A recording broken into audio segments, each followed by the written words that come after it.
Good afternoon, good morning. This is Mark Johnson from Loyalty 360. I hope everyone's happy, safe, and well. Welcome back to our Leaders in Customer Loyalty series. In this series, we talk to the brand leaders about what they are seeing on the front lines of customer channel and brand loyalty. Today, we have the pleasure of speaking with Dave Martinelli, who's the Chief Marketing Officer for Mohegan Gaming and Entertainment. They are a master developer and operator of entertainment casinos, resorts, including the Mohegan Sun in Connecticut, the Inspire in South Korea, Niagara casinos in Canada, and the newly opened Mohegan Sun Casino at Virgin Hotels, Las Vegas. So Dave, thank you very much for taking the time to talk to us. Thanks, Mark. So could you tell us a little bit more about yourself, all that you do for Mohegan Gaming and Entertainment? Yes, so I've been with Mohegan Sun as a whole for a little over 22 years at this point. Most of the time spent at the flagship property in Connecticut. I kind of started in finance, moved to the arena, and then found my way into marketing. So became CMO for the Connecticut property about 6 years ago, and then last year moved to the corporate side as CMO for the whole corporate entity. So. Well, obviously a very opportune time to move with the pandemic and everything and all the closures that you had to deal with. That's probably been a unique and challenging time to kind of navigate. Yeah, really challenging. It's been, I'm kind of a talk to small groups type people, and it's been really tough. I mean, Zoom is good, but it's not the same as seeing someone in person and being able to fly to Alana and go to Niagara and go. Yeah, it's definitely limited the amount of opportunities checking in with some of the other properties for sure. Absolutely. Can you give us a short history of Mohegan Gaming Entertainment, kind of all that you guys do, all that you offer? You and I are talking briefly before this. You run properties in conjunction with other entities. It'd be great to know a little more detail on what you guys do and how you do it. Yeah, definitely. So the flagship in Connecticut started in 1996. So we'll celebrate our 25th anniversary actually this year. Okay. So really beautiful, beautiful property. I don't know if you've been here, but amazing property in Connecticut. So after that, in the 2010 range, I would say, we bought Pocono Downs, and it became Mohegan Sun Pocono when table games got added and slots got added in Pennsylvania. So we own that property. We became partners with a group for resorts in Atlantic City. So we're the first tribal entity that helped manage a property in Atlantic City. We help manage a property in Washington, Alana, which is a partnership with the Cowlitz tribe. And then we started to expand to a lot of other places. So we have a project in Korea that you mentioned, Inspire, in Seoul. So that is in the process of being built right now. After that, we became partners with the Biloxi Tunica tribe in Louisiana. So we help manage their casino, Paragon. And then more recently, we became licensees for when Canada became privatized. So we are in charge of the Falls View Casino and Casino Niagara in Niagara Falls on the Canadian side. So that was our first property that is open internationally. So that's been a great thing, except during the pandemic, they've been closed still. And we were awarded the license in Greece for a huge project in Athens, right on the old Olympic site, airport, an old airport that's not used, right on the water, old Olympic site, like beautiful location. That is a little ways away, but really excited for that property as well. And then, as mentioned, really recently, casino at the Las Vegas Mohegan Sun Casino in the Virgin Hotel. So that was just last week. March Okay, so 25th. So. you reopened that last week, the Las Vegas resort. Kind of tell me about how you reimagined that offering, and maybe even what you're seeing in Las Vegas with regard to some of the opening of that casino, other casinos, what the industry is looking like in Vegas, but also just how you reimagine that property. Yeah, so it's a really interesting partnership. So we're partnered with JCH Hospitality and partnered with Virgin, partnered with Hilton. So it's a kind of a conglomerate of different groups together, each bringing their expertise to that property. Vegas right now, incredibly challenging. So, I mean, the amount of business lost in Vegas being such travel driven is huge, but we've definitely seen some positive mood, positive swings, and it does look like that they'll have a slow build, I would say, right now. But that property redone completely, the casino floor, all the hotel rooms, really, really great job by everyone involved, I would say. So. You mentioned the partnership. Partnerships are an area of great interest to our audience, brand to brand, especially if they can make it advantageous for both brands and understand the customers, their expectations, and there's great alignment. And you talked about Hilton and a couple of other people that you brought into this partnership. What does that partnership mean, and how do you leverage kind of the different talents within the group? Yeah, so in the Vegas example, it's Virgin, it's Hilton, and it's ourselves, and all kind of being managed through a different hospitality group. So I think everyone kind of brings their own strengths, their own background. So I think from a Virgin standpoint, it's the name, the international brand. Their demographics slightly different than the normal casino consumer, I would say. Hilton bringing their resume from the hotel side and hotel booking, just a great partner, especially with group business, hopefully starting to ramp back up. That should work great with them. And then we have a lot of experience in building databases. We have a strong Northeast database, but really started to build out the database from Washington and Alane as well. So I think it's a unique situation that a lot of people can bring a lot of expertise to this situation. Okay. Your rewards program, it's called Momentum. Can you tell us a little about the program, how it works, and kind of how you keep it up to date?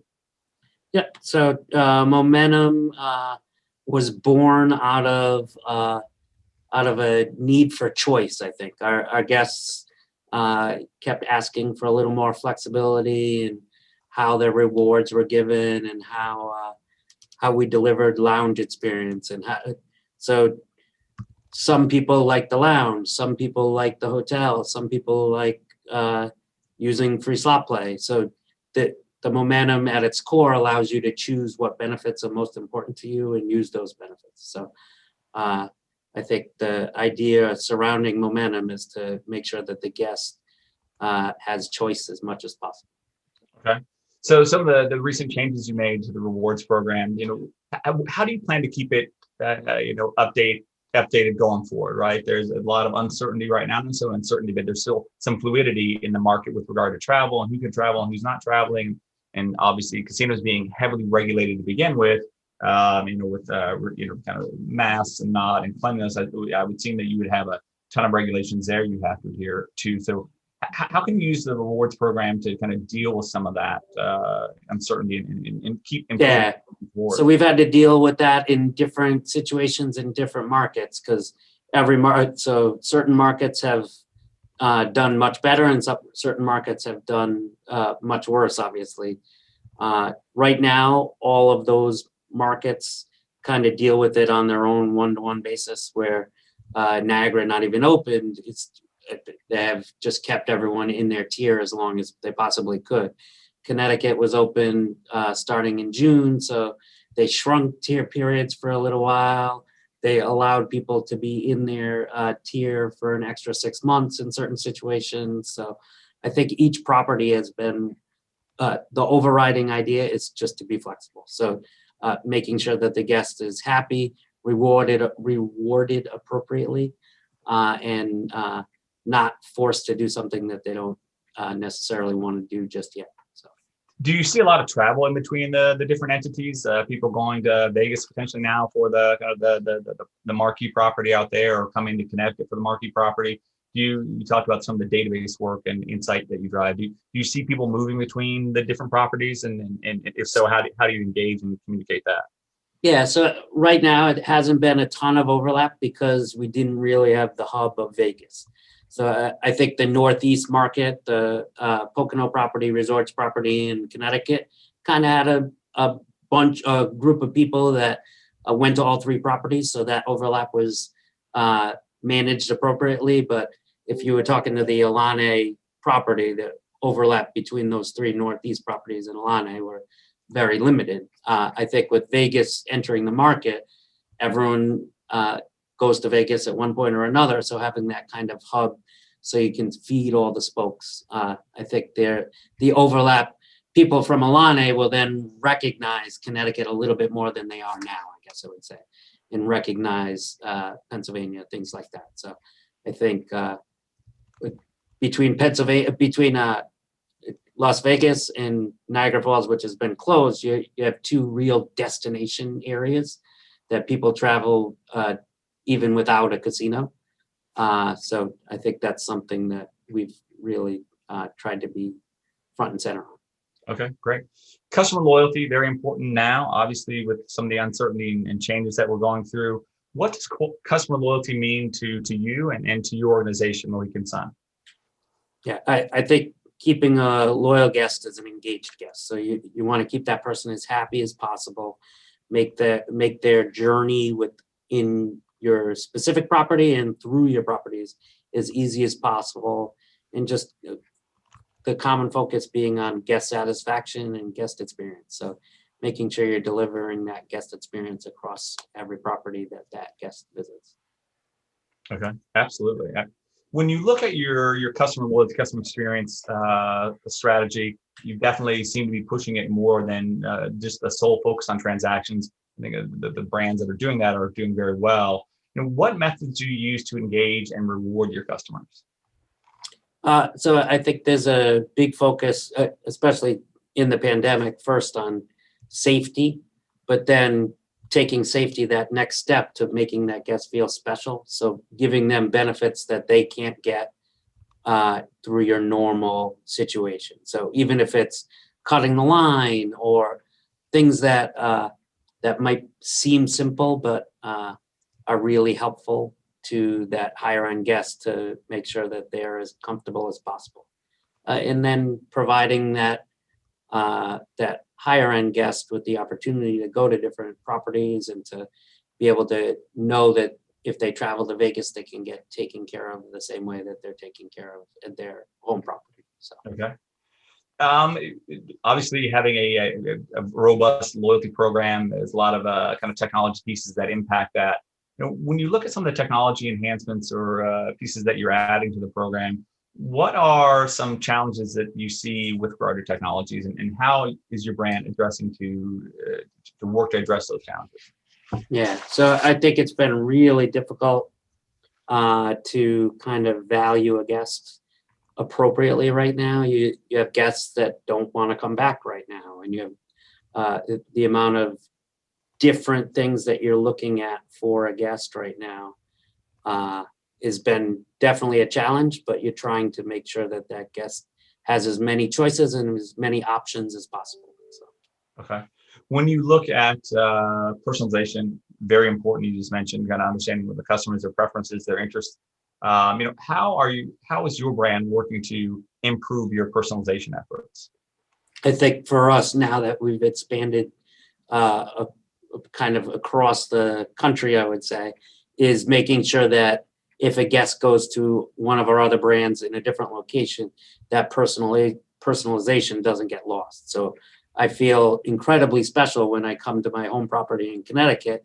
If I go to resorts in Atlantic City, I want to know that I like to have goose on the rocks with a lawn. So just simple things like that to make them feel like they are known across our brand. Got it. Absolutely. When you look at data, obviously more data than ever before, analytics very important. You talked about some of the prowess you have in that regard.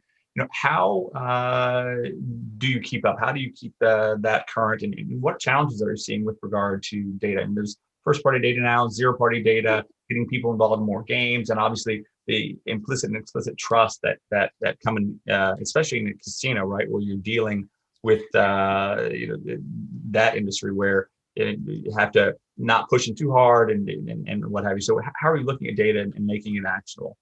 It's been incredibly challenging, I would say. I mean, you have more data than you know what to do with.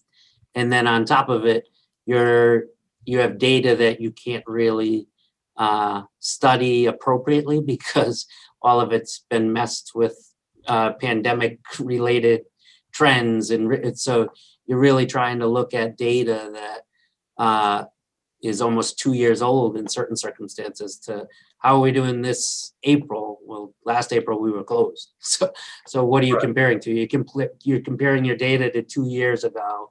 So you're really trying to look at a balance of recency and seasonality of we should be this busy April compared to March, and we should be from a recency standpoint, we're at 80% of what we used to be in this location. So I think it's trying to find the right measurements that you're comfortable with, and then using that to project other things, because there's just so much noise in your data, and not moving too fast with data that you're not comfortable with. Okay, great. Obviously, customers are changing in most industries very rapidly, going through COVID. How are your customers changing? Maybe how are the customers changing in the casino industry, the gaming industry? Obviously, the competitor set is challenged and kind of growing as well. It's not just other casinos, right? It could be different forms of entertainment. It could be online potential gaming, esports, what have you. How are your customers changing, and how are you evolving, kind of adapting to that? Yeah, I think one of the biggest things for us has been finding what the guest is most comfortable with. So each guest kind of has their own risk assessment that they're going through on whether they want to go to a tournament, whether they want to, and knowing that each guest is completely different and their risk aversion is different than the other guest that wants the same experience they had 18 months ago, and why am I not getting the same? So I think it's trying to find a balance and making sure you're doing events or doing different things that kind of cater to the middle. So you'll have your edges on both sides that might want something that just can't get delivered right now. But as long as you're delivering something for most of the people, that's probably your best bet from there. And I think they also want consistency in how you're messaging it. So from a message standpoint, if you can deliver the consistency and they understand at a time what they're getting, I think that adds to the comfort level. So. Okay. When you look at kind of the success, the efficacy of your customer loyalty, customer experience efforts, obviously there's some challenges right now with casinos being open and not being open, and how you look at it holistically. What KPIs do your kind of team, does your team usually look at, and what KPIs would you maybe like to look at?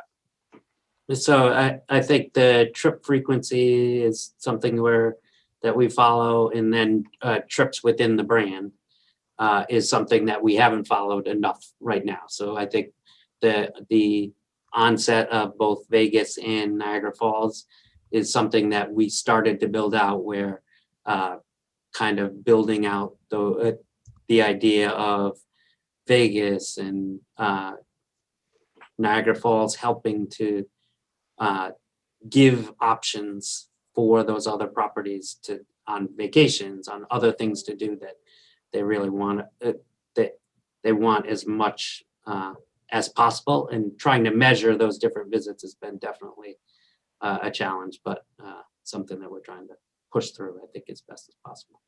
Okay, great. When you look at the kind of the next big thing, what do you think the next big thing for customer loyalty, customer experience is? I think it's trying to integrate your digital gaming branding within your bricks and mortar branding. So a lot. There's been so much build out of the digital space, I would say, in a lot of different markets, and how each market handles that build out and the partnership between bricks and mortar and that digital space. I think it's going to be something that, if people do it correctly, can really make them stand out in that different market. So, well, and that's somewhat unique to you because you have partnerships with your different casinos, right? You kind of run some, own some. So kind of the relationships you have with that respective casino may be quite varied, correct? yeah, very varied. So for us, certain places we're going to own the digital space, and certain spaces are going to be digital with a different partner. So how to use that, whether it's us or a partner doing the digital space, at least being able to be consistent in our message to the guests, and consistent that we deal with digital guests this way compared to a bricks and mortar. And as long as it's consistent across the different platforms, I think we'll be better off. Okay, that's awesome. When you look at the competitive landscape, some of the big entities that have emerged recently over the last couple of years, and and other competitive entities you talked about the esports or just entertainment in general. How is your brand different from the competitive set, and how do you see, or what do you see from the competitive set that may be similar, and what are you doing differently that's making you stand out?